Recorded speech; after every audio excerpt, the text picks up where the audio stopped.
लेकिन आप लोग देखल जौनपुर का ताजी घटना, जिंदा अपने पति के कौन ऐसा औरत हरामी हुई हो भैया, हाथ गोड़ बांध के मुहे में कपड़ा ठूस के अब गड्ढा खोद के जियत वही में दफना दिलस। कीड़ा करे हवस का काटे लगल समन्वय। बिहार के रहने वाला वही से नैन चार करके प्यार करके जिंदा अपने पति के कौन ऐसा औरत हरामी हुई हो भैया, हाथ गोड़ बांध के मुहे में कपड़ा ठूस के अब गड्ढा खोद के जियत वही में दफना दिलस। घूट घूट के वो बच्चा मर गया, किसी की गोद सून हो गई, पिता का साया उस बच्चे के सर से हट गया, बहन की कलाई सून हो गई। बाबू लड़की का चेहरा ना देख के पहले लड़की का चरित्र आप लोग देखिए, संस्कार आप लोग देखल जाए। यही पे हमारे गुरुजी माननीय प्यारे लाल कवि जी बड़ी ऊंची लाइन लिखलन। का लिखलन?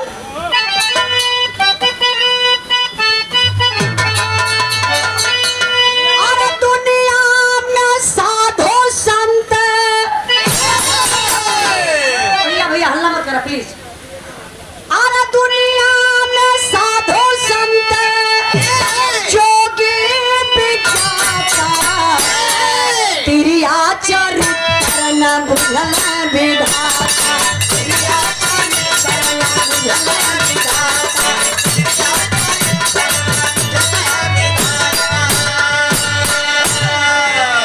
कहा जाना भैया, पुरुष का भाग और नारी का चरित्र कब बदल जाई, इंसान का बतिये छोड़ा भगवान के भी ना पता बा। देखा नारी का चरित्र बदलत बा ये बिरहा में, जो ना समाज में होत बा उहे बिरहा बा। कैसे?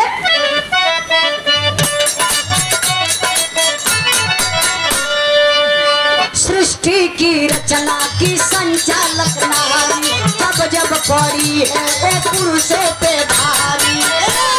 पुरुष भी कहा कम है रहते विजेता, नाले पे काले का उत्तर है देता। चतुरी की बहुत है चतुर थी जनाना, गंगा नहाने ओ जाती रोजाना।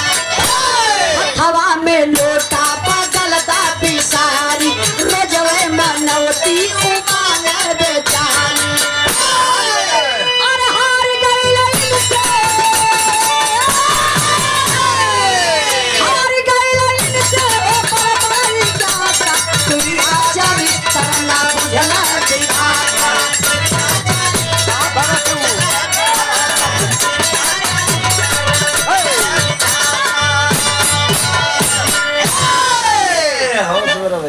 कहानी पर ध्यान दई,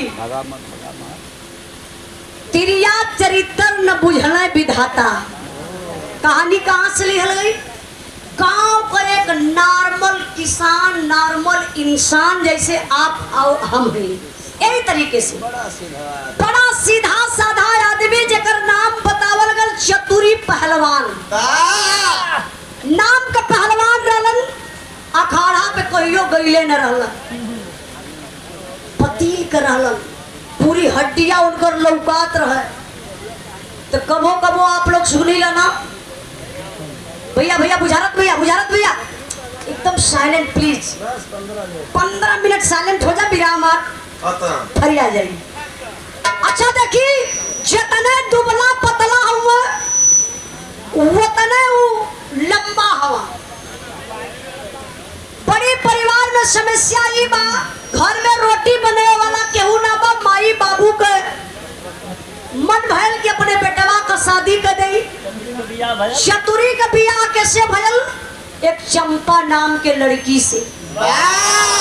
चंपा बड़ी सुंदर, अति सुंदर।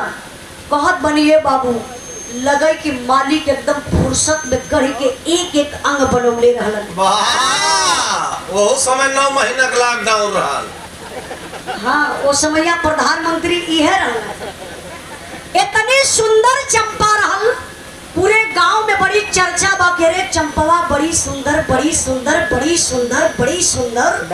ये भैया जब वो करियई साड़ी पहन ले सेंट उंट मार के बाहर झाड़ के कमर बलखाई के जब चले हिरनी जस चाल हाय हाय हाय रे आई नौजवानन के तो बतिये छोड़ा बुझारत भैया आई बुढ़ऊ दादा लोग निहुर निहुर सूंघ है।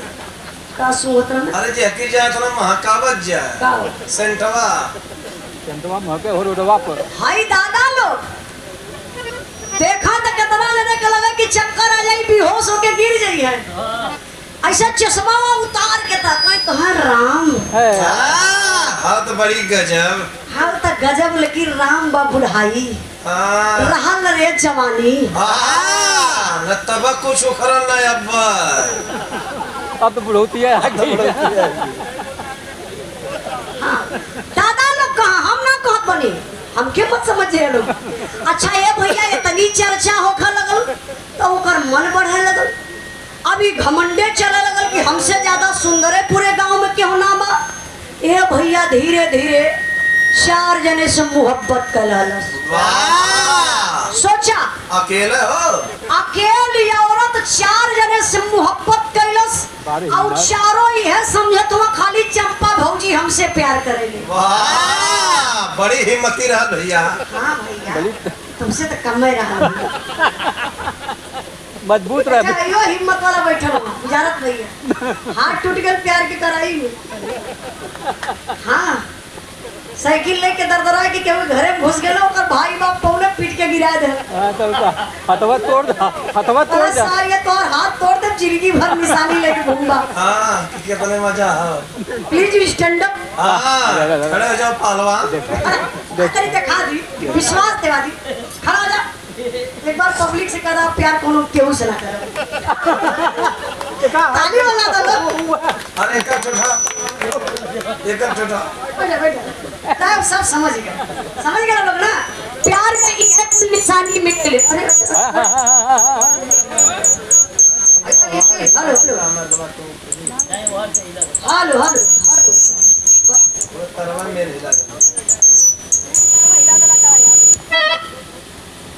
Hello hello hello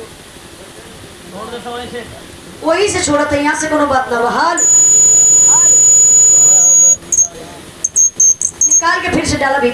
hello hello दिल हो गया का होता दिल हो गया हेलो हेलो 2 दिन में जेवर लगन। अरे भैया के मशीन में मोबाइल डला देबा उधर रोजियो रोटी चल जाएगी मोबाइल ही ना बाबू आई तने बिरहा पर ध्यान दे बाबू बुझारत भी हमार बिरहा कहां रह लिए वो 4 जने फसल है अकेली औरत मजाक का बात नहीं बा 4 जने से मोहब्बत कैलस अभी सोचत बा कि अगर अपने मर्द के काट के ड्रम में छुपाई तब वो भेद खुल जाई विधवा हो जाए सिंगार न दे पाए काट के अगर बोरा में फेंको तब वो भेद खुल जाई मतलब अगर अपने पति के मरवा दे तो हम विधवा हो जाए श्रृंगार ना कर पाई तो हमार दुकानदारी ना चले। एक काम करी कि हमार मर्द जियते रहे हमरे आँखी के समन्वय रहा लेकिन वो कुछ समझ ना पावे हम दुनिया का सारा खेला खेली। ए भैया वो मेहरारू को देखा रोज रोज जाए लगल गंगा जी नहाए अब गंगा जी नहाए के भैया मनौती का मानत बा ई बिरहा का मेन पॉइंट है का मास्टर साहब।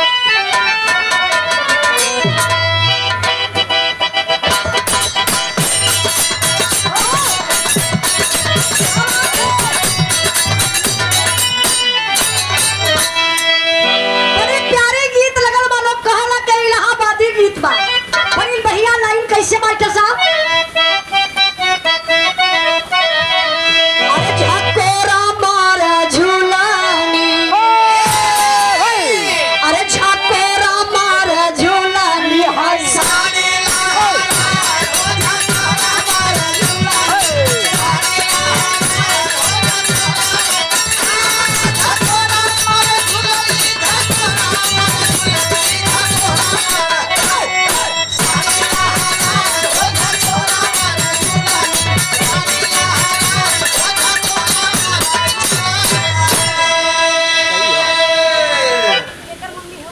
सही हो। अरे रे रे बबलू भैया का मामी बनारस से। क्या बात। मामू वालों खाली अकेला है। हाँ मामा ले के साथ यार हो। लेके ना लिया के आयल हूँ मैं। हमारे मामी की तरफ से सुंदर पुष्पहार और 101 रुपए का पुरस्कार देके सम्मान कर ली मामी। ए मामी मामा हुआ पतिल का हुआ। तुम नहो के बढ़ावा ना भाई। ए मामा मामी के साथे के चाहते पैसा भले पैसा का बात ना बा। तब का तार मामा चतुरी मत दुबर हूँ। वो हम देख मामी ही मामियों से मजाक करबा। अरे पहले नहीं से मजाक कर। मामी ना आधा होला भैया। पहले ठीक। हमारे बबलू भैया का बड़की दीदी हमारे दीदी जी की तरफ से सुंदर पुष्पहार और 100 रुपए का पुरस्कार। बहुत बहुत प्रणाम।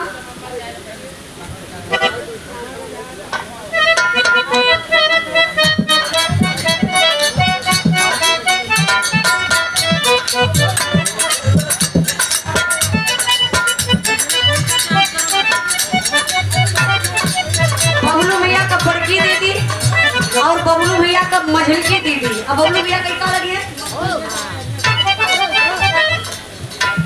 हमारे बबलू भैया का एक मम्मी है माई के तरफ से सुंदर पुष्पहार। अरे हो गए माता जी हो गए।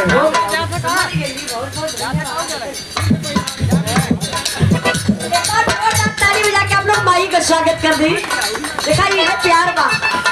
हमारे गुरु जी माननीय प्यारे लाल कवि जी लिखले हो अमृत का धार केहू केतनो पियाई एगो माई बिना कैसे का करजवा जुड़ाई एगो माई बिना।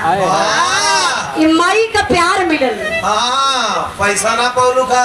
ये अखिया फूटल हो 500 ना लौका था। 500 रुपए का पुरस्कार सुंदर पुष्पहार दे के माई सम्मान कैली।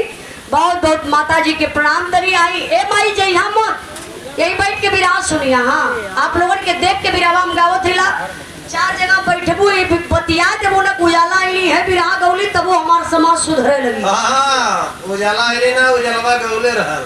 ये कहीं बती हाँ ना ई है कहीं के खुश ले उजलवा गावत है। ए मम्मा मामी हो निकल गई मम्मा पिछड़ गई। हाँ तब तो ऊपर हमारे पीछे रहे ना। पीछे में रहता भैया हमेशा। मामी भी बहुत अच्छी है। अच्छा लगल जे मुस्किया के हमसे मिले हम बहुत खुश रहीला। लगला कि प्रसन्न परिवार का संपन्न परिवार से आप है। हमेशा मुस्किया के जिए ही के चाहिए। कम केकरा जिंदगी में ना बा। इनसे क्यों पूछे गम में खाली इनका रंग चला। आए तारी बिरहा पर ध्यान दई। हंसी मजाक अपनी जगह बिरहा का मेन पॉइंट अपनी जगह। चंपा जाए के गंगा जी में नहाई और नहाई के देखा मनौती चंपा का मांगे मास्टर साहब तर्ज बदलल बा।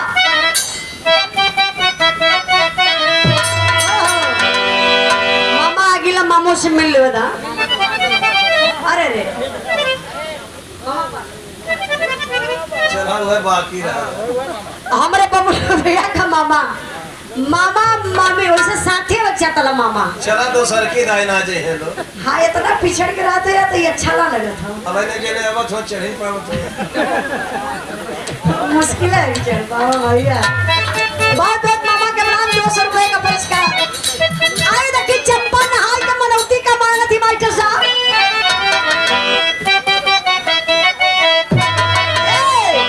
अरे ए हो गंगा माई। अरे ए हो गंगा माई बलंगा फेर खा। ए हो गंगा माई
देखिए हमारे बड़े भैया मोरत जी की तरफ से पुरस्कार देके सम्मान कैलन।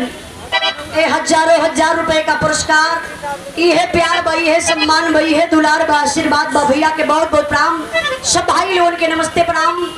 तभी बिरहा के कहानी पर भी आप लोग ध्यान दें।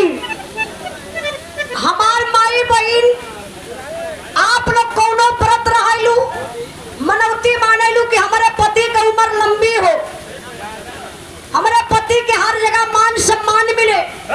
लेकिन हई चंपा नहाय के इतना पानी में खड़ी हो जाए, अजरिया में पनिया ले गई गंगा जी में गिरावे। का है गंगा माई हमारे पति का दोनों आंख फूट जाए। जब हमारे पति का दोनों आंख फूट जाई, देखा बतिएबा लोग तक बिरहा का मजा प्लीज 10 मिनट। कहा कि हमारे पति का अगर आंख दोनों फूट जाई तो तोहके डबल चुनरी, डबल नारियल, डबल कढ़ाई चढ़ाई। अरे बाप रे बप्पा, एक दिन मनौती मन ली, 2 दिन मन ली, 3 दिन मन ली। राजेश सोनकर बल्लीपुर से मेरे बबलू भैया के भाई हैं। भैया की तरफ से 100 रुपए का पुरस्कार है। विराट के भाव पर बहुत बहुत प्रणाम। ध्यान दे बाबू। अब एक दिन के बाद में चतुरी साथे साथे गईलन, साथे ना सॉरी, चंपा आगे आगे गईली, चतुरी पीछे पीछे गईलन। बाबा कोई गंगा जी के किनारवा जाए के गड्ढा खोद के वही में बैठ गईले छुप के।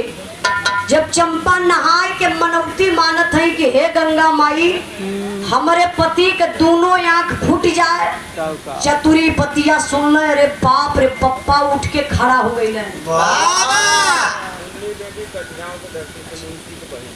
हमारे मुंशी बाबूजी के बहन मुन्नी देवी कठिराव के धरती से 100 रुपए का पुरस्कार है। विरहा के भाव पर बहुत बहुत प्रणाम, आशीर्वाद कचा रही। आई आई यही लगले अपन और के बोल दी तब आगे गाई।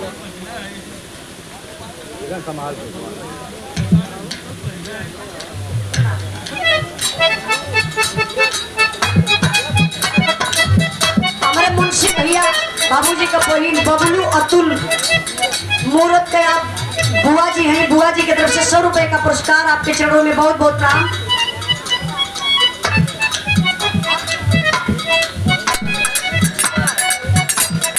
सौरी के धरती से मेरे बबलू भैया के बुआ जी, मेरे बुआ की तरफ से सुंदर पुष्पहार और 100 रुपए का पुरस्कार देके आप सम्मान के लिए बहुत बहुत बुआ जी के प्रणाम।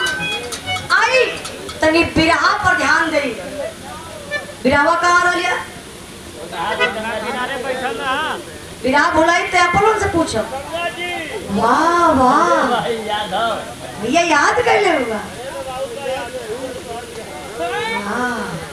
70 रुपया कमाहत काम कह गए।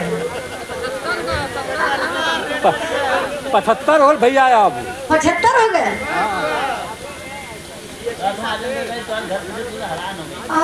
हमार घर हमारे घरे भैया गलला का तो घर हमार पूछत पूछत हैरान हो गया। होटलवा पे चल गया होता तब वो पहुंच जाता। चेक करला भैंसा ना लेला आपको। कहीं से भैंसा खरीद सकल भैया, जानवर हो। आई तने बिरहा पे ध्यान दे। आप चतुरी सोचले कि हमार मेहरारू दुनिया का मेहरारू मनौती मानेली कि हमारे पति का उम्र लंबी हो, हमारे पति का मान सम्मान बनल रहे। आई हमार मेहरारू मनौती मानत बा कि हमार दोनों आंख फूट जाए। चतुरी कहना मनवा तो यह करत बा कि ये झोटावा पकड़ के ये पनिया में निहुराए दे, ए पनिये में डुबाए दे। फिर चतुरी कहना हे मन तनी मान जा, हाउ तो हमारे मेहरारू ना देखिए। अच्छा इन मनौतिया मान के करे लेका चतुरी दिमाग लगौलन, अवजिया अपन चेंज कर रहलन। मुहवा ऐसे ऊपर करके हाथवा ऐसे मुहवा के यहाँ लगा रहलन। और जोर से वही काढ़ा में से बोला था कला रे मेरे भाव ए भक्तनी, हम तुम्हारे भक्ति पर प्रसन्न है। तुम्हारे पति की आंख फूटेगी। चंपा खुश कभी जय हो गंगा मैया, जय जय जय जय जय गंगा मैया। कैसे अखिया फूटी बतावा। देखा संभाल के बबलू सोनकर, राजेश सोनकर बड़े भैया जी की तरफ से 200 रुपए का पुरस्कार। भैया के बहुत बहुत प्रणाम। माई है का अरे शरा दोबारा दे दे वो थोड़ी मिनट करो। ठीक है बढ़िया है। अच्छा, उषा देवी हमारे बबलू भैया के माता जी, मूरत भैया के माता जी, बबलू भैया को मिले ना 100 रुपए का पुरस्कार देके सम्मान के लिए भैया के बहुत बहुत प्रणाम, आशीर्वाद के चाह रही। चला जो रुपया पैसा ही कुल घरों में रही, चाहे वो घरों में रहे चाहे घरों में रहे। अब बहन बिटिया के यहाँ पैसा जाई तो पुण्य मिला तो माई ऐसे परेशान मत हो। तब कर आई करो जरूरी ना कि उजाला रुपये पैसा पर भी रहा गवेली। उजाला तक हो 100 रुपए भी रहा गा दे दे। नहीं भैया चाहता है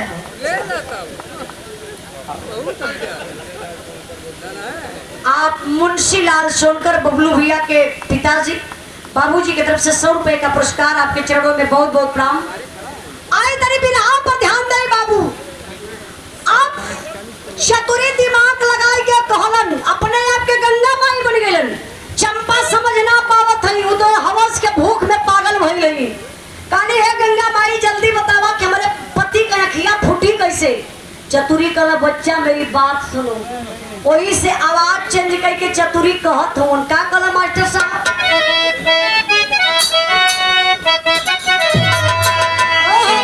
बड़ी प्यारी लगल बा।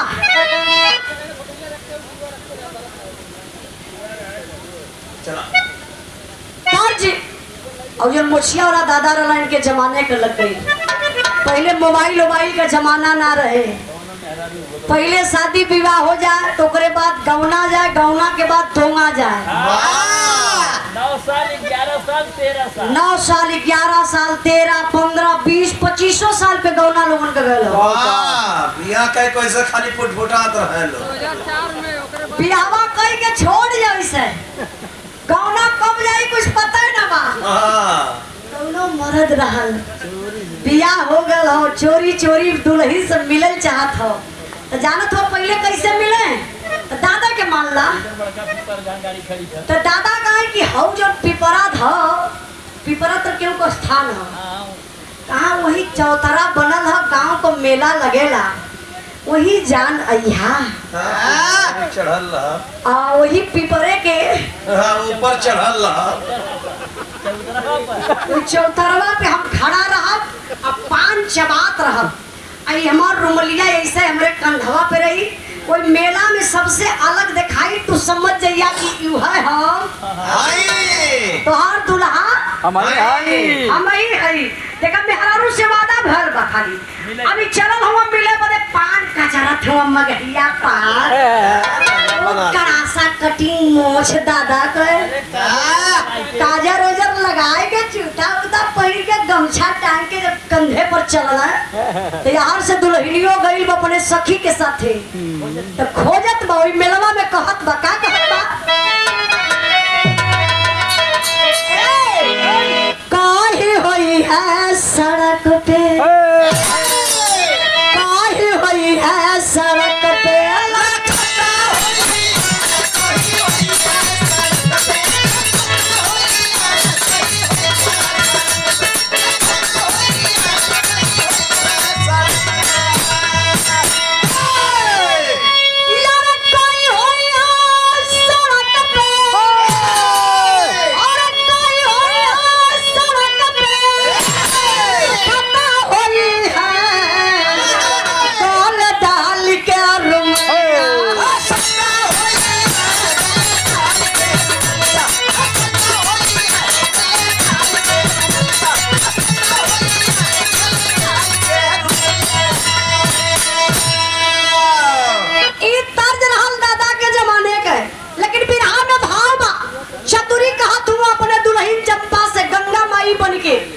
कि तोरे पति का आंख कैसे फूटी।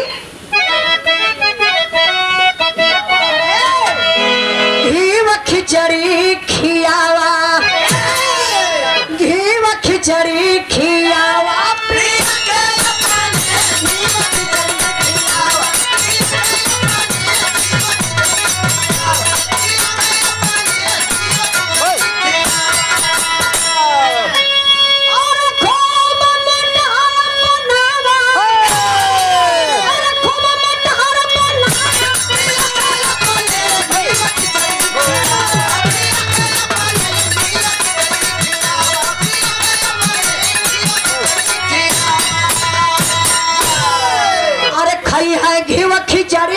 चढ़ जाई चरबी फिर जवन मान करी तावल तू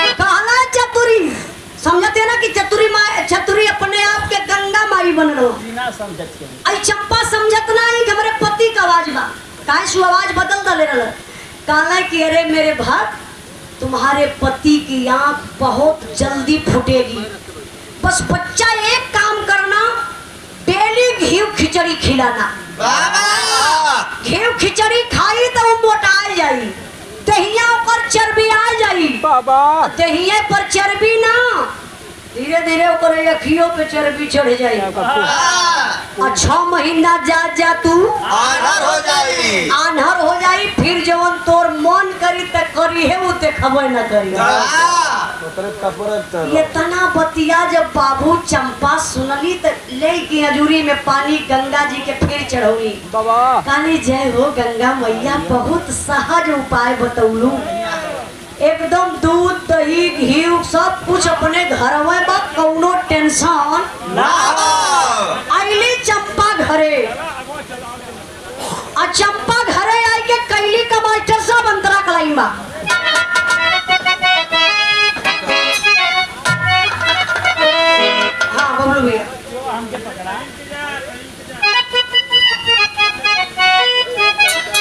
बोलो वाली भैया जल्दी से बोलो वाली अरे आवाज तू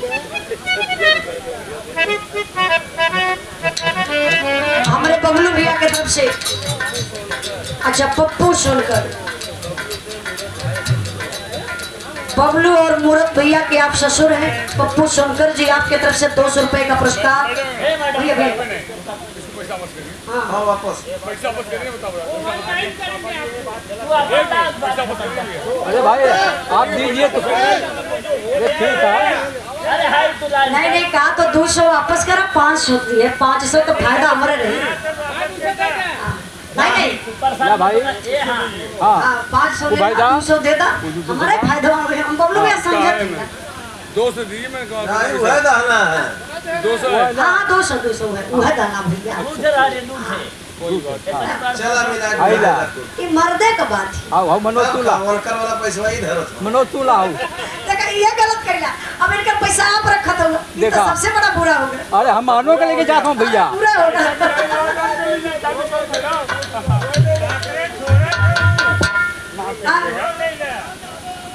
हाँ ठीक है अरे जाए दीजिए कर जो इच्छा बा ठीक है भैया अरे भाई हमारे बबलू भैया और शिवमूरत भैया के आप ससुर जी हैं मूरत भैया का ससुर जी अच्छा देखी ये 500 रुपए का पुरस्कार अरे देखवा वो कहला कि आप अपन मत दा हम खुदे स्वयं बुलवा लेबे हां इनका 300 में इनकर 300 हां 200 वनकर 200 इनकर अरे यार तू कैसे जोड़ ले तू यार बहुत बहुत धन्यवाद प्रणाम चली फिर आप पर ध्यान देंगे चलिए ठीक है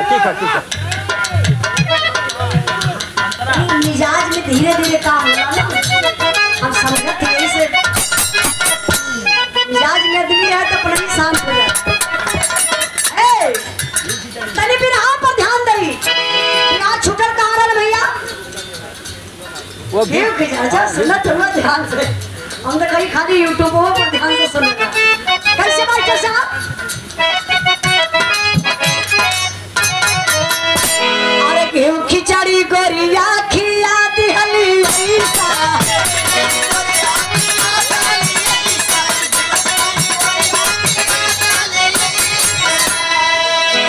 चतुरी मोटा यल जस भादो का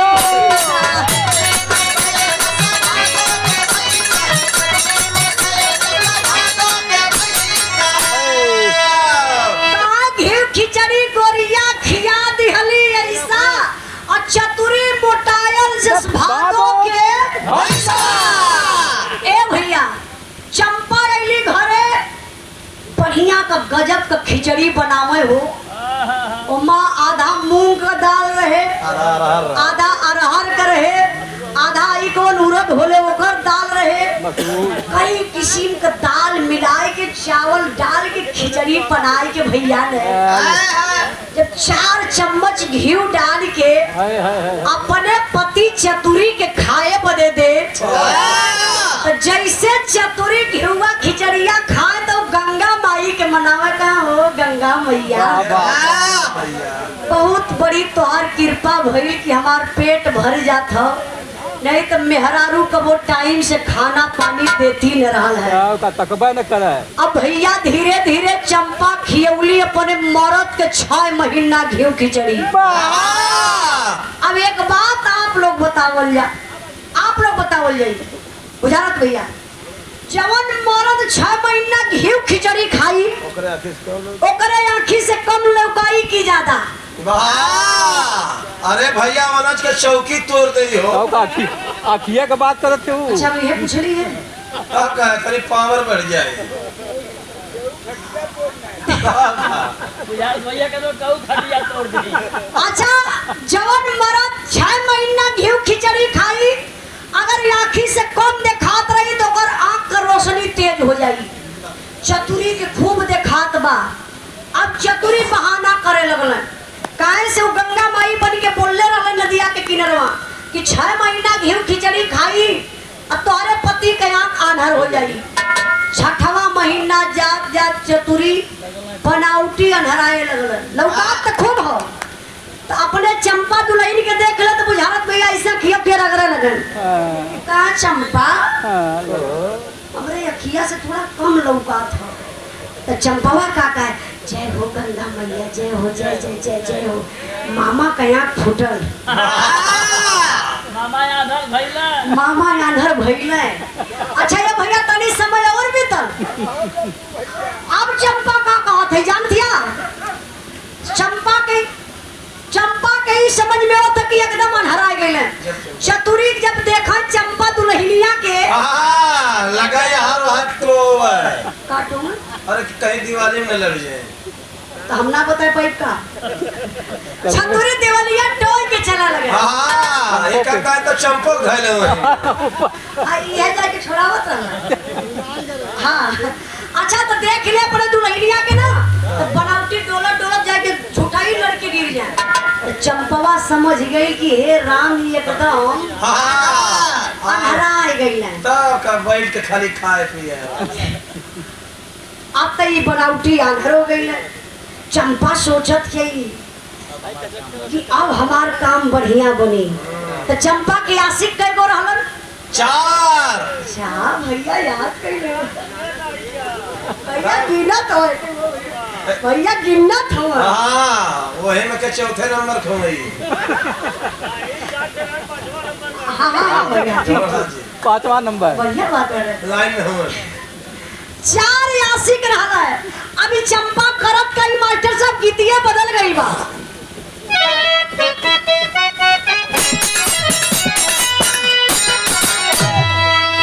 कौने कारण धनिया मोर इतना हो गई कमजोर के नंबर लेके गरिया नहीं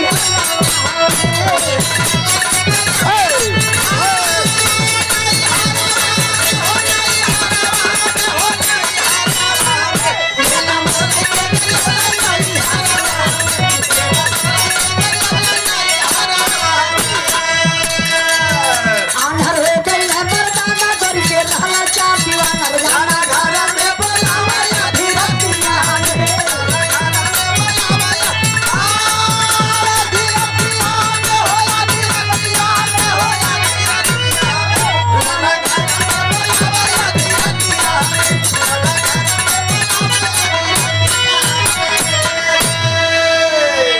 मास्टर साहब लगल रही। आंधर हो गई है मर्दाना करके रहला चार दीवाना जाना घर में बोलावा धीरतिया।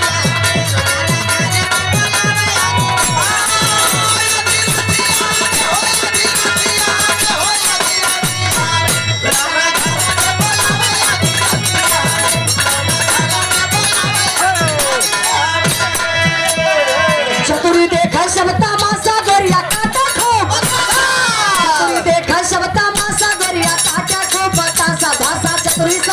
खोट बानी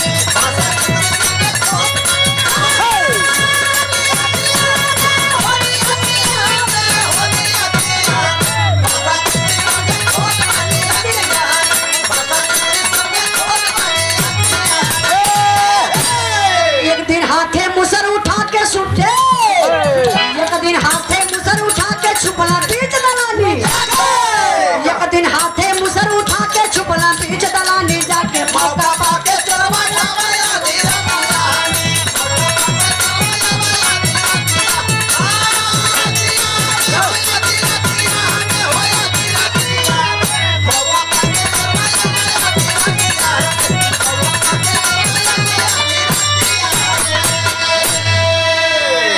भाव और ताव होला छन्ना लाल बाबू जी की तरफ से 100 रुपए का पुरस्कार आपके चरणों में बहुत बहुत प्रणाम और 100 रुपए का पुरस्कार समधी भाई की तरफ से आप बहुत बढ़िया डांस करिए मिजाज बनल मिजाज बनल रहे हाँ ए मास्टर साहब दोहरा दत्तर जी कौन कारण धनिया मोर इतना हो गई कमजोर के नाम लेके गई नहीं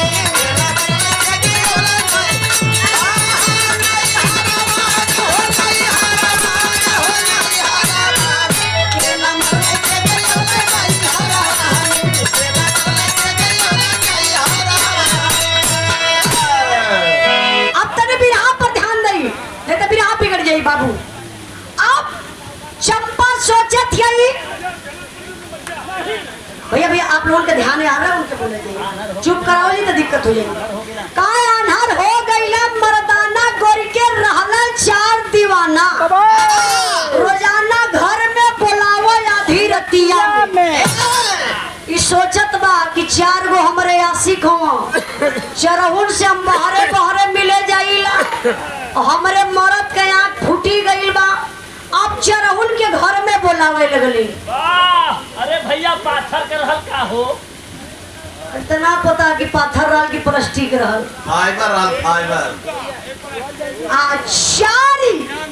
चारों आशिकन के जब वो घर में बोलावे लगली तो खटियावा कैठ बिछावत रहा 20 थे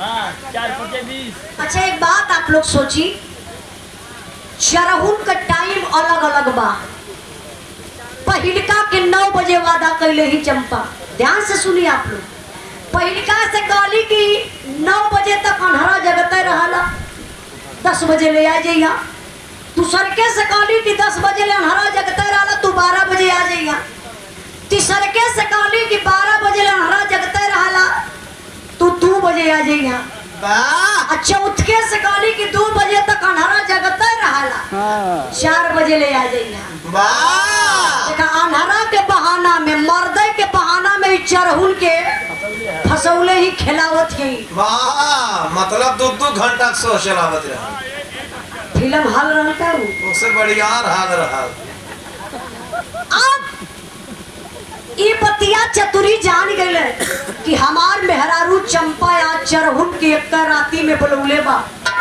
चतुरी बहाना कैले पेटे के कि हमार पेट दर्द करत बा वही दलनिया में खटियावा डाल के मोटका मुसरा लेके सूत गई आ चंपा ते अंदर सुतल है इंतजार करत है चरहुन का धीरे धीरे 10 बजल भैया आ जब 10 बजल है तो पहला जने एकदम उनकी नींद लगत है घड़िया बार बार देखा सोचे कितना जल्दी 10 बज जाए तब का जाए कुछ फायदा उठा ले 10 बजल सेंट आउट मरला वो एक टी शर्ट ना उजर का होला सफेद का टी शर्ट पहले हाफ वाला वो चड्ढा पहले काने में लीड लगा के गाना सुनत हो तुमसे मिलने का दिल करता है रे बाबा हर चतुरी मूसर लेके इंतजार करत हो कहा कि आओ रे बाबा तुमको पीटने का दिल करता है रे बाबा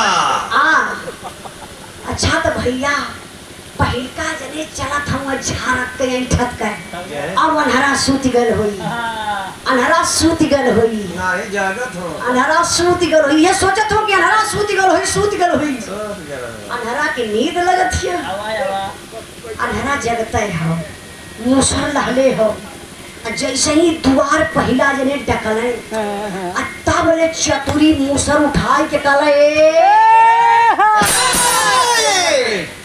बरला एक मूसर तान के पीछे खोपड़ा पर जैसे नारियल होला वो पटक दा फाट या दू टुकड़ा में खिंचाए गल वैसे उनकर दोनों ओर से जो ना सरबा पक से फटा वाह अब कपार फटले मास्टर साहब तब का भय अरे गोलगप्पा चाभा चारो चोरवा सर लगल पीठ पे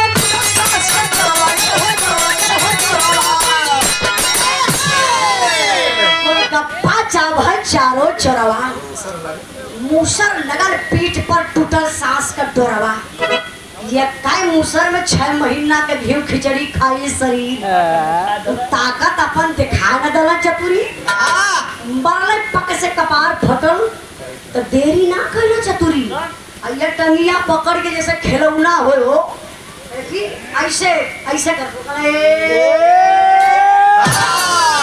जो है पप्पू बगल में रहो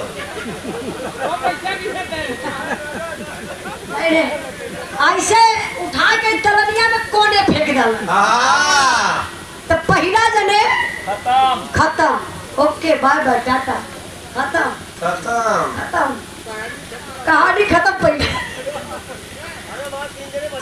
अच्छा हाँ हाँ भैया अब 3 जने बचल हुआ देखा ये लोग कैसे खत्म होते हो मास्टर तब तनी आवा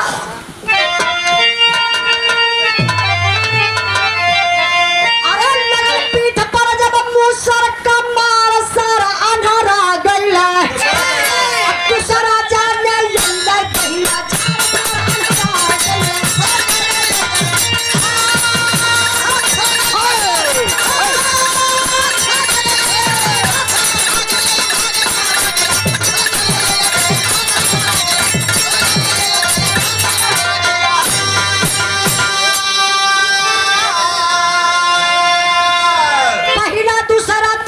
चौथा जबकि यही पारा पारी हो वही मूसर से मारी मारी के लाश पसारी हो तबल जागल घरवा मसनार सर अनहरा गइला अब कहां चतुरी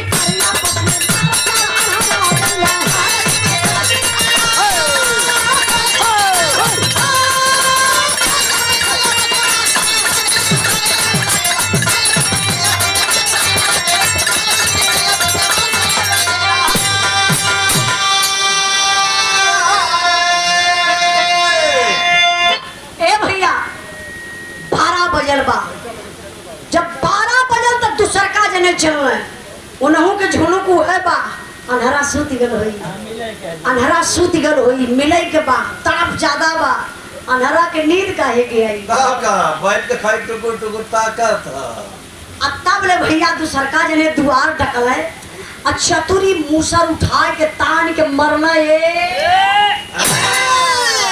मरना पीछो पीछे नहु को खोपड़ा नारियल मतीन 2 टुकड़ा में भरल ऐसे पकड़ के टंगरिया खिलौना जैसा लोग आए के चतुरी करे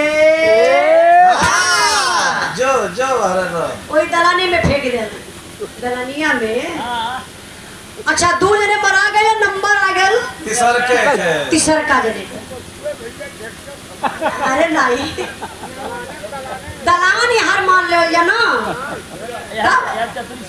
हाँ यार चतुरी समझैया इनके चंपा समझैया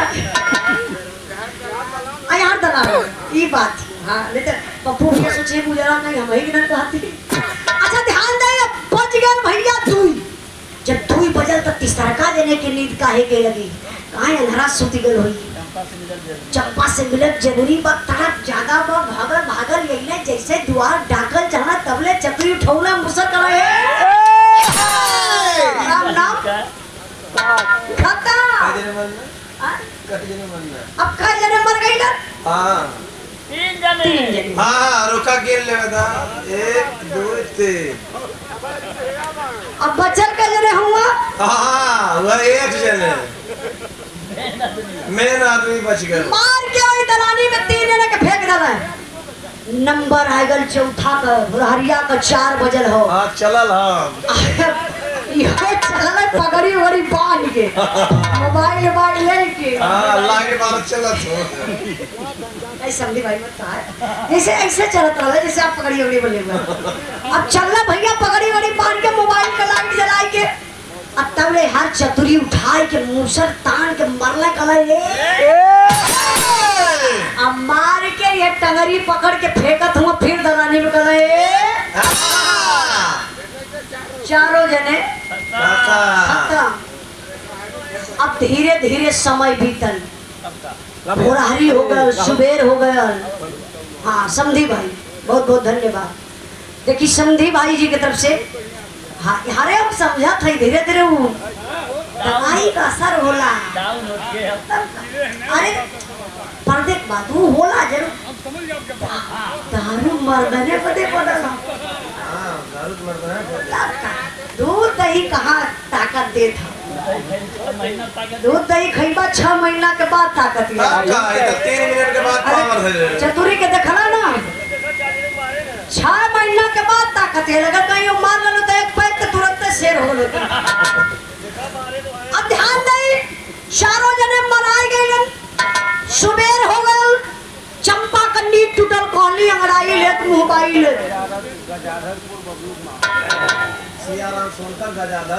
सियाराम सोनकर गजाधरपुर बबलू भैया के मामा जी की तरफ से 100 रुपए का पुरस्कार विराट के भाव पर बहुत बहुत प्राप्त। समधी भैया अगर बैठ जाता तो बहुत मजा आ जाता 2 मिनट खाली प्लीज 2 मिनट खाली समधी भैया सम्मान करी रिक्वेस्ट करत बानी आपसे हाँ 2 मिनट खाली हमारे वाली मुंह कह के समझे भैया यहाँ पर 2 मिनट खाली मत बोलल जाई प्लीज बहुत बहुत धन्यवाद।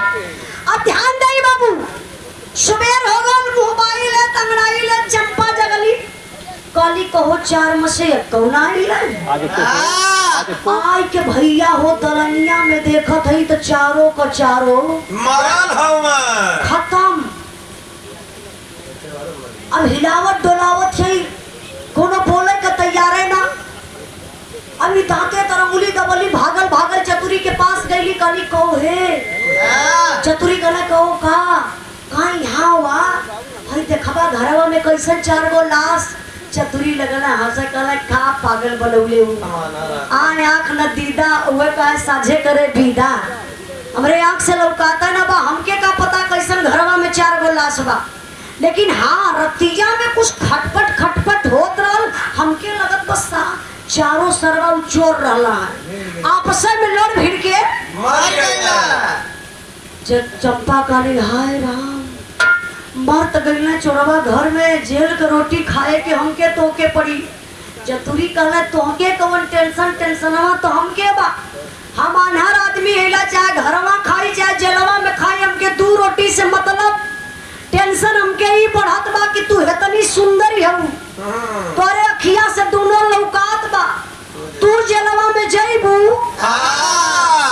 तो ही जेलवा में आसारामो बंद ह ढेर दिन से ठौकिया ल खोजत ह हरारू अच्छा भाई इनके जानकारी होगी समझी भैया बैठ जा हाँ पकड़ला भैया अब चतुरी कहला कि हमके डरिया ई लगत बा कि तोहार दोनों अखिया बा तू जेलवा में जइबू तो सुरक्षित ना रहिबो आए तो तोर आँख कान हाथ गोड़ कुल ना चला काल का कुल नोच घले हैं भैया चंपा समझ ना पौली भैया धीरे धीरे समय बीतल भैया नाम बता बबलू भैया के दोस्त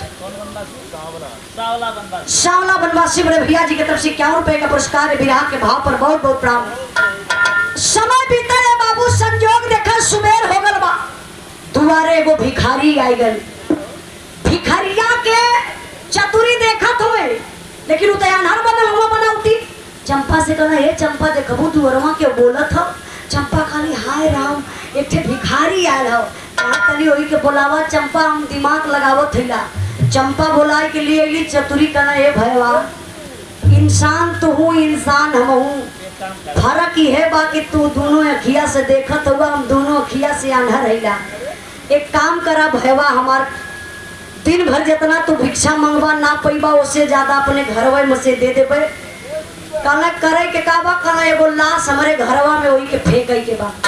लाश कईगो बा? 4 गो। भिखरिया से बतौला 1 गो। अब देखा दिमाग चतुरी का दिमाग लगाई के लसिया फेंकवावत कैसे वो मास्टर साहब आल्हा कलाई।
मुंशी बाबूजी की तरफ से ये विराह के भाव पर 100 रुपए का पुरस्कार आपके चरणों में बहुत बहुत प्रणाम।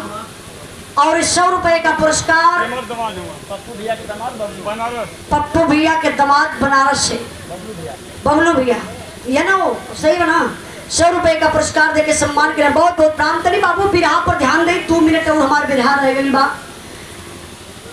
लसिया के लिए आई के चतुरी पोरा में भर के घिसराय के दुवरिया पे कैलन। अब भिखारी पोरा का लाश कान्हे पर रखलस, ले जाए के गंगा जी में फेंक देलस। अब फेंक के लसिया भिखरिया वही रस्तवई में बा। अब तब ले चतुरी दिमाग लगौल, दूसर की लसिया सेम बोरा में भर के ले आए कोई दुवरिया पे कह गईलन।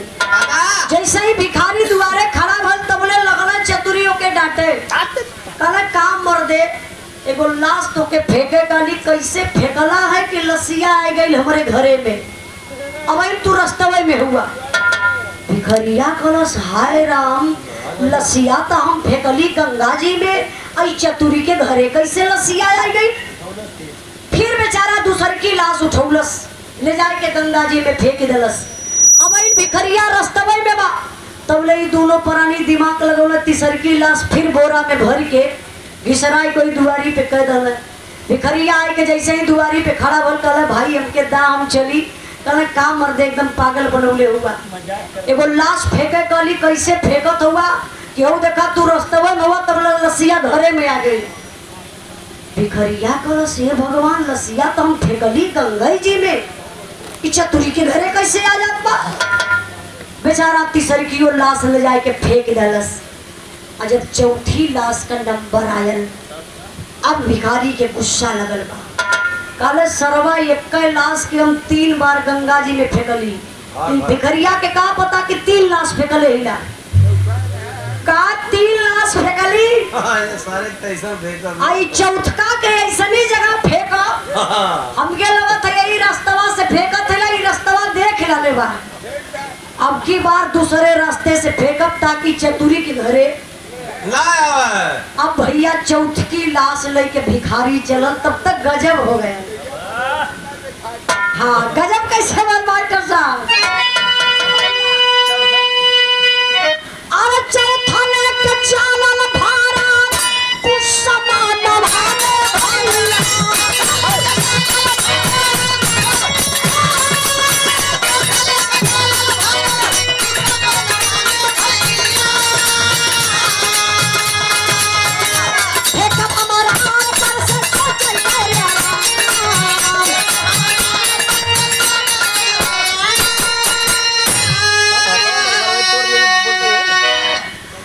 चौथकी लाश लेके चलल में बड़े गुस्सा में, कहला यहाँ से ना अब वहां से फेंका। हे भैया तनी सा रहल ऊंच अब भिखरिया ऐसे लसिया लेके चढ़त बा, अब पैरवा गैल फिसल, हथवा से लसिया छूटल, अब बोरवा का मुहवा खुलल, लसिया ओई में से बाहरे निकलल, खर खर खर खर खर खर खर खर लसिया वही नदिया के किनारवा गिरत हो। संजोग देखा वही नदिया के किनारवा एक ठे गाँव का पांचू दादा बड़ा बुजुर्ग रहले, मुहे में एक तो दांत ना, बार पक के झड़ गल बा, आँख से भी कम्मल लौकात बा, मैदान कह पानी छुअत रहले किथुआ से जेसीबी से, मतलब ओकर गहरान ना पता, पानी छुए का मतलब समझते हैं आप लोग ना। वह भैल ना गहरान देखत। पहले इतना घरे घरे लेटरिन शौचालय के व्यवस्था ना रहे, या तो घर से लोग पानी लेके जाए, नहीं तो जगह के यहाँ तालाब पोखरा नहर रहे तो वो अपन घर से पानी ना ले जाए, हरे से निपट ले। आप लोग समझ गए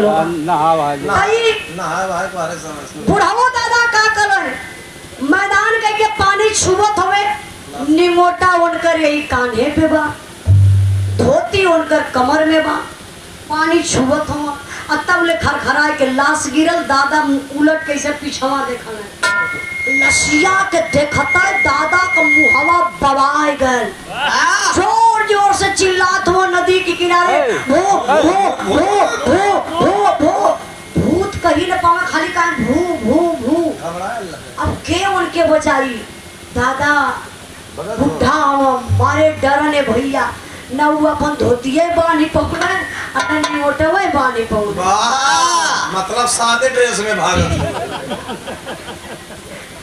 नंगाई धरंगाई। दादा अपने गांव के तरफ भागत हुआ, भू भू भू भू भू भू।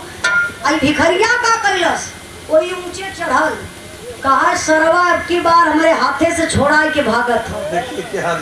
अब देखी अब रास्ता बदल के कैसे ही जाला। भिखरिया ऊंचवा से वह बुढ़ऊ दादा के देखल नंगा धड़ंगा, भिखरिया कला रे सरवा यह रास्ता बदल के चतुरी के घरे जाता, बस फिर हम ही के फेंके के पड़ी। भिखारी दौड़ा लेहलस, अब भिखरिया दौड़ावत है, समझत कि लसिया भूत बन के ये चतुरी के घरे जात बा। और बेचारा बुढ़ा आदमी उलट के देखत हो तो समझ गए कि लसिया भूत बन के हमके दौड़ावत है। अब कंफ्यूज मा मिला, बुढ़ऊ दादा दौड़त हुआ, तबले चाय के भिखारी आगे से घर ले गए, अरे तोहरी बहन की कहाँ जात हुआ?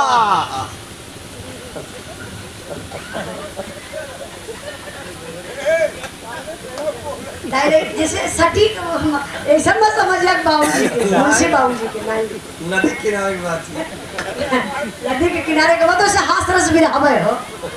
देखिए मुंशी बाबूजी की तरफ से 100 रुपए का पुरस्कार, बाबूजी के चरणों में बहुत बहुत प्रणाम, आशीर्वाद के चाह रही। कहाँ तोरी बहन की कहाँ जात हुआ? आपको समझ चाहिए बिरावा गंगावत है ये दादा, हम मुँह ताकत कैसे दरियावत अब पैसा हो दिल्ली तो सोचा तो ये पैसा हो गया वक्त दादी, आई कहा कि तो है ही बहन की दादा आपके नाम नहीं नहीं मुंशी बाबूजी, हम बिरहा का बात रहा है, आप समझ गए नहीं कहा तुम्हारी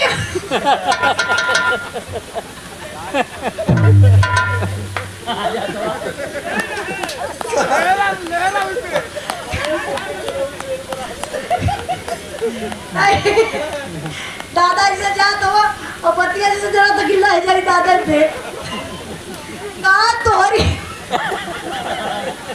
हो गल भैया, हो गल भैया, अब हाथ यार कर दे, तैयार करे तो दादा के लगे कहा तोहरी बहन की कहाँ जात होला? आवा यार पकड़ के भिखरिया या दादा का कॉलर पकड़ के घिचरा कला सारी बतावा तो के चतुरिये का घर लौका था तो के हम 4 बार फेंकलिए, 5वीं बार फिर जात हुआ, फिर हम ही से फेंकवाई बा नौ दादा रोवत तुम्हारे भैया छोड़ दे नदी में कबो पानी छुए ना आई। हम गांव का पांचू दादा भिखरिया कला सार तो के हम समझते ना कि तू पांचू है हवा 4 बार फेंकनी है। चौथी बार में पकड़ा गल होता तो कहता हम चौथी रहिला, 5वीं बार में पकड़ैला तो तू 5वीं बन गईला। सार तो छोड़ब ना।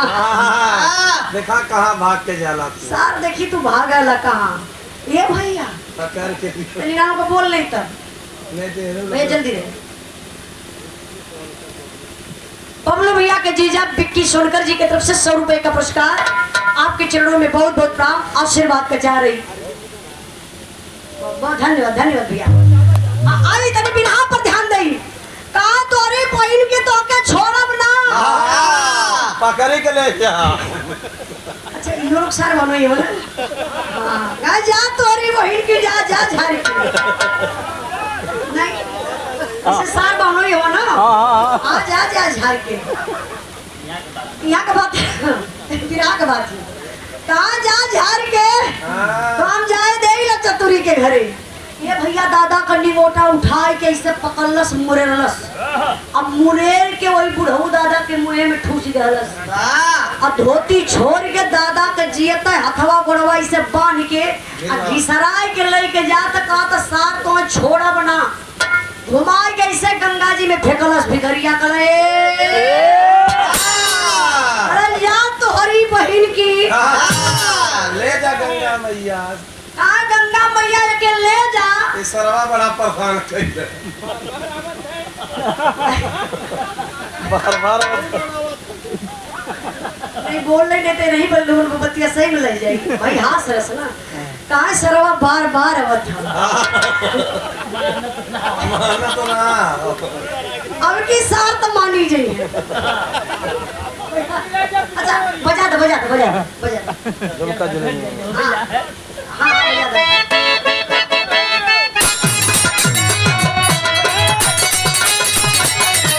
दो।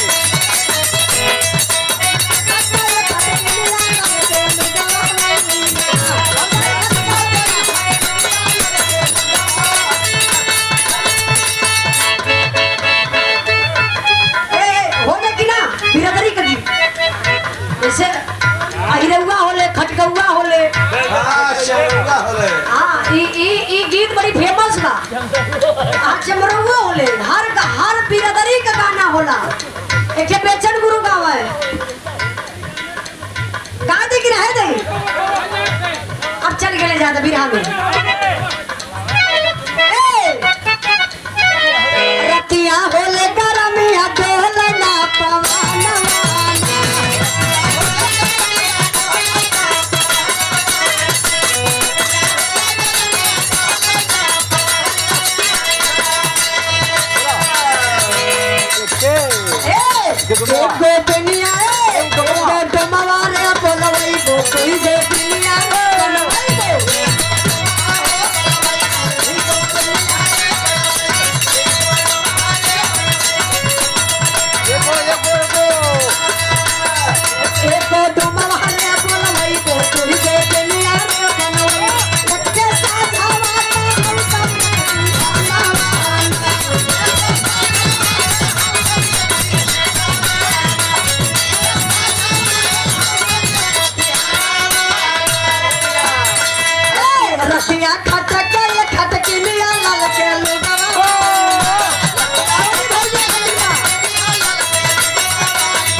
बहुत धन्यवाद आप लोगों के।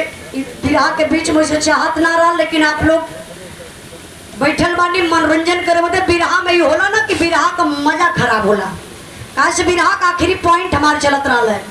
आई चली भैया हमारे बुझारत भैया की तरफ से और हमारे अशोक भैया की तरफ से। कितना बढ़िया डांस करें बुझारत भैया। अब बुझारत भैया डांस बहुत गजब कैला है, अच्छा लग रहा है। खाली अगवा के ही लग रहा था।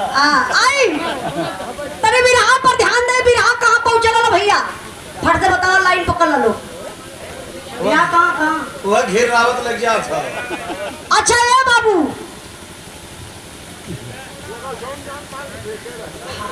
संतोष सोनकर बड़े भैया जी की तरफ से 100 रुपए का पुरस्कार, भैया के बहुत बहुत प्रणाम। और बड़ा सम्मान के लिए भैया डांस भी बढ़िया कैले और रुपया भी बढ़िया लुटौलन है। बहुत बहुत दिल से धन्यवाद। तनी बिरहा पर ध्यान दे बाबू। आप जियता पांचों दादा के भिखरिया नदी में फेंक दलस। आयल चतुरी के घरे कलश कहो आयल की ना चतुरी सोचले के रे भैया चारे रहल, चारों फेंका गिला तो कहाँ से आई। काला तोहार अम्मा देख के तेवर लगल कि फेंक देबा तो अब कब हो जिंदगी में नहीं आई। अरे काला है भैया पियर का शर्ट वाला भाई, टी शर्ट वाला भैया, यार ध्यान रहे। बहुत बतियावत हुआ, खाली 1 मिनट और चुप रहा। काला सरवा हम का बताई, पान के हाथ गोड़ ना फेंकले होई तलाई के तबाह कर दे तोहर लोगन के। नंगा धरंगा तोहरे घरवा वरी भागत रहल है। तो हम लोगन दोनों पराने कब की मुँह आवा। नाम बतावत है अपन पांचू। अरे बाप रे पप्पा, चतुरी कपारे हाथ धइला कहला का कैला कहाँ सरवा के हथवा गोड़वा पान के गंगा जी में फेंक दली। अब कबो जिंदगी में ना आई। चतुरी कहला ए चंपा गजब हो गल, हऊ देखा जियते पांचू दादा के मार के भिखरिया फेंक दला गंगा जी में। अब तक पक्का हाथ में हथकड़ी लगी, जल्दी जो रुचे पचे के दिया भगवा। भिखारी के जो रुचल पचल लोग देहला, भिखारी चल गल। अब नंबर आयल के कर चंपा भौजी के 6 महीना घी खिचड़ी खैले हुआ चतुरी। कहना चंपा मोरनिया ते लावा लोटा में पनिया। आवा अंगना में आए के बैठली चंपा।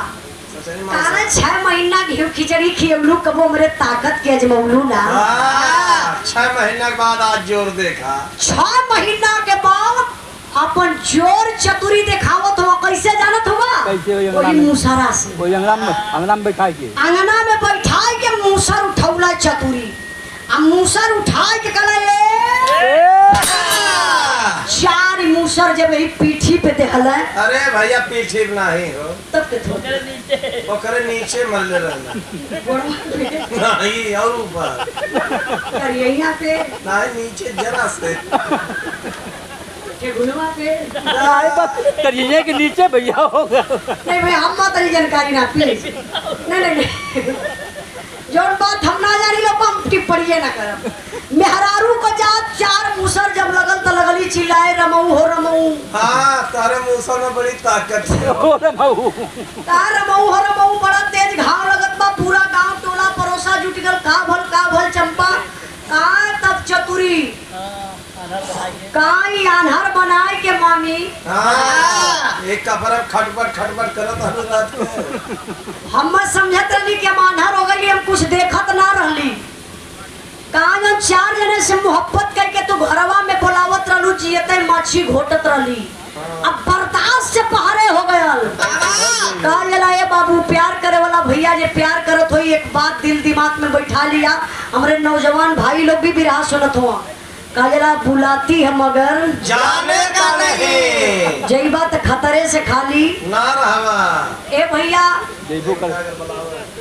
प्रेमिका केतनो बहलाए फुसलाए के अपने घर में बोलाई कि हमार मम्मी पापा न्योते चल गए, आज अकेले हिला आ जा, कबो जिंदगी में मिले ओकरे घरे में लोग मत जइया। जइबो करा तो के शिवानी बुला लिया। अगर चहेटे हेटा वाले तो दूसरे गांव में भागा। अरे मर्जी बात है कुल करा भाई बच जाई। भारत भैया की मर्जी है तो इनके नरकवे में जगह मिली ना स्वर्गवे में मिली। वही गेटवा चौकी लगी, वही सबका हिसाब ले। ठीक वाली है तब बिरहा के आखिरी में हमारे गुरुजी माननीय प्यारे लाल कवि जी लिखलन पूरे बिरहा का निचोड़। बहुत हंसल गल आप लोग, लेकिन हे लाइन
ध्यान दई।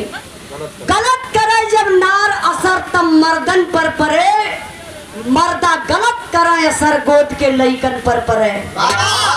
मार बिरहा गौले का मतलब है बाबू ताली एक हाथे से ना बजेले, जबले दोनों हाथ ना लगी तबले ताली बजबे ना करी। जब लोग कहला कि फलाने के मेहरुआ गलत बा, जब मेहरारू गलत बा तो मर्द भी गलत बा। गलती दोनों को बराबर ही होले। कहीं कहीं आप लोग सुने ना मर्द के भाषा बोलना, रे भैया वो तो मर्द बच्चा हो 18 जुट्टा में जाई, मतलब मर्द हुआ तो तू इतनी बड़ी गलती करबा। अरे भैया तो मर्दन 50% छूट है गलती। तू भी तो जर जैसा छूट, आग लगा दे ऐसा छूटी में पागल कहीं पर। हाँ छूट भी मत यार, ध्यान नहीं बाबू। अगर मर्द गलत करी, आप लोग अपने टोला पड़ोसा में देख लिया, ये बिरहा सुनने के बाद आज से ध्यान दिया, जो मर्द गलत कैले हुई गलती में खाली छिनारे ना होला, यह मेन मानल जाले, गलती में झूठ भी होला। ये मेन गलती है।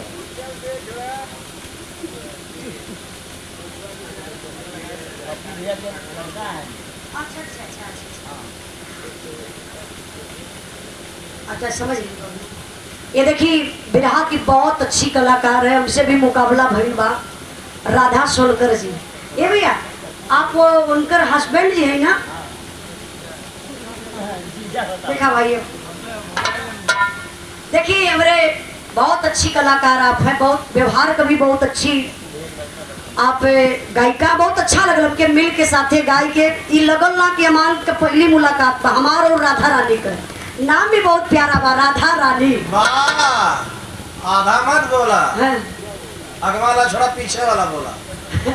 पीछे वाला मतलब रानी। अब हम रानी कहते कहीं हमार हाँ तो गड़बड़ा जाई बात। ही भैया से पप्पू भैया बैठल हो, बात बिगड़ जाई। देखिए राधा रानी बहुत अच्छी बिरहा की आप गायिका हैं, आप उनके सुपुत्र हैं भैया। ही आप उनका बेटा हुआ छोटका एक रोज बड़ा होगा, 3 ठेन से बड़ा। खेती बहुत पहले कर ला पप्पू भैया। अच्छा हाँ हाँ जैसे पहले समय से खेती हो जाता है, अच्छा अनाज निकला। अच्छा लगे। देखिए बाबू आप लोगों का आशीर्वाद लगे, पढ़ लिख के समाज में नाम रोशन करे। हमारे पप्पू भैया का सुपुत्र है बाबू, सुंदर पुष्पहार और 100 रुपए का पुरस्कार देके सम्मान के लिए अच्छा लगल। व्यवहार ये ओके के चाहिए इंद्राज भाई, गाई बजाई अपनी जगह, मेन व्यवहार अपनी जगह कराला। हम कलाकारन का सम्मान करीला, चाहे कलाकार हमसे छोट रहा चाहे बड़ा रहा, हम सबका सम्मान करीला। ये हमारे पापा का देन बा।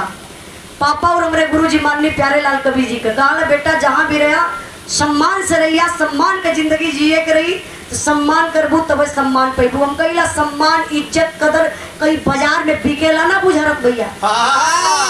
तब कहाँ मिलेला? इज्जत लिहल जाला और इज्जत दिहल जाला। वाह, इतनी उम्र में कई जने की इज्जत रहलो मास्टर साहब। एक मिनट नहीं नहीं हाँ कैसे भैया कौन सरकारी पिल्ला लगल की इज्जत लूटेला मास्टर साहब? बुरी नजर वाले तेरा मुंह काला। नहीं नहीं भैया काला मत समझो, काला को काला मत समझो, काला सब में आना है। काली पुतरी काला सुरमा ओ माय डियर आंख में बसने वाला है। बारे माई डार्लिंग, डार्लिंग फार्मिंग मत करा। सम्मान बढ़ो, ऐसे चनिया बरवा थोड़ी झरल है। सम्मान बढ़ो, सम्मान बढ़ा दे। अरे भैया झरल ना बरवा, अरे बखिया माल गोदाम में जमा है। तू कहो तो हम रास्ते से भटका दे। अरे बिरहा पर ध्यान नहीं भैया, हमार बिरहा हुआ रहा आखिरी पॉइंट। यो लोग कैमरा लगौले हैं, अगर काट के ना लगे हैं बिरहा कुल आम जाऊर भर देबा तो सुनवैया ही कहीं बा मर्दई कुल तो खाली बहस कैले हो। आई ना जानी है कि वहाँ का पब्लिक कैसा रहा, पब्लिक के देख के गवैया बिरहा गावेला। पब्लिक जैसन मिलो वैसन बिरहा हो जाई। बढ़िया पब्लिक का तो टाइम भी आगे पीछे हो जाला, बढ़िया पब्लिक ना तो गाय के में बैठ के रोती है। लेकिन हमान आप लोगों से बहुत प्रसन्न बनी। बहुत बहुत केकर जीजा? बबलू के जीजा बबलू भैया के जीजा पवन सोनकर बड़े भैया जी की तरफ से कुत्तुपुर के धरती से 100 रुपए का पुरस्कार, बहुत बहुत प्राप्त आशीर्वाद के जा रहे। बिरहा का आखिरी लाइन बा ये बतौले बाबू, हमारे बिरहा गौले का मतलब है कि अगर मर्द गलती करी उतरी। हमार माई बहन आप लोग भी बैठल हो, सुन ला ध्यान से। अगर मेहरारू गलत करी तो 100% ओकरे मर्दे के आगे आई। गौवा में ये लोग कहला जब बिटिया बेटवा भोगल ना तो कहल अरे भैया एकर बाप ने बहुत गलत कैले रहा। देखा कुकर्मी रहा, लड़का लड़की ओकर भोगत हुआ। अब मर्द अगर भोगत तो लोग कहे अरे वो चरित्रहीन नारी रहल। तब कह के तोर घर ले कहना कि चरित्रहीन नारी का समझा तुम। जैसे आप लोगों की यह बतौली जौनपुरा का देख लो चमन चमार रहा चरित्रहीन नारी लल अपने पति के खत्म कर दलस। तो ये नारी चरित्रहीन कबो अपन घर बसाई न पई है। ये तो डाइन बन गई, चंडाल हो गई, जियते पति के खा जाती। तो हमारे गुरु जी लिखल है मर्द चाहे नारी एगो बतिया लेबा मान हो, जवन एगो जोड़ा रच दिहल है भगवान हो। हाथ जोड़ के आप लोगों से निवेदन करत बानी कि जेकरे साथे शादी विवाह हो गया वही के अपन रानी समझा। अरे भैया एक भोजन खाद जीव भी आ जाला। एक मार के भगावा यहाँ से। आया तू तेरी बोले अब हमारे में काली से ही ना आई, काल से ना आई। सच्चाई बताती बाबू। मेहरारू के आप लोग अपन देवी समझा। अब मेहरारू अपने पति के देवता समझे, पति परमेश्वर होले। तो नारी के लक्ष्मी समझबा तो नारी देवता आप लोगों के समझबे करिए। जेके हमार बात अच्छी लगल हुई आज से अपने अंदर सुधार लिया। केहू के शादीशुदा जिंदगी में तीसरका एंट्री मत मारी। अगर इंटरी मरबो करा तो कुंवार जगह मारा वहाँ पाप ना। अभी ये YouTube वाले भैया लोग वहाँ कमेंट में खुदे तो के बताइए विराह का आखिरी लाइन में आखिरी भाव कुछ गावे बजावे में अगर गलती हो गई हो तो आप लोग क्षमा करने का कष्ट करिएगा। काश आप लोग का फरमाइश रहा भैया कि हास रस हो जाए। हास रस का मतलब भी होला। हास रस का मतलब कि इंसान के 24 घंटा में एक बार खखाई के हंस लेवे के चाहिए। ज्यादा हंसा वाले पागल घोषित हो जाए। नहीं हंसना जरूरी है। अच्छा एक बात और बता देते बने कल का हमार बिरहा चढ़ल बा हमारे चैनल पर उजाला ऑफिशियल पर। वो बिरहा का नाम बा कंवरिया जवन जात हो। अब बहन बिटिया कहीं सुरक्षित नहीं। कांवर में जल नहीं शराब था। कंवरिया का हुआ रेप। आप लोग बिरहा के सुन जाई। अब मंदिर मस्जिद में भी रेप होखे लगल, अब क्लास स्कूल में भी रेप होखे लगल। कौन जगह सुरक्षित रह गई? अरे भैया कुल यूरिया डाई के 200 गर्मी इतना गर्मी नहीं भाई हम ना जानकारी है। तो आप लोग सर्च कर लिए जाए उजाला ऑफिशियल पर कि कांवर में जल नहीं शराब था, हुआ कंवरिया का रेप। बिरहा सुनने के बाद आप लोग जौनपुर मणियाऊ लिख दिया जाए तो हम समझ जाए कि आप लोग सुन लला, कमेंट पढ़ ले, लाइक कर दे, समझ जाए उजाला देख ले। बिरहा का आखिरी लाइन भाव बा कहना बा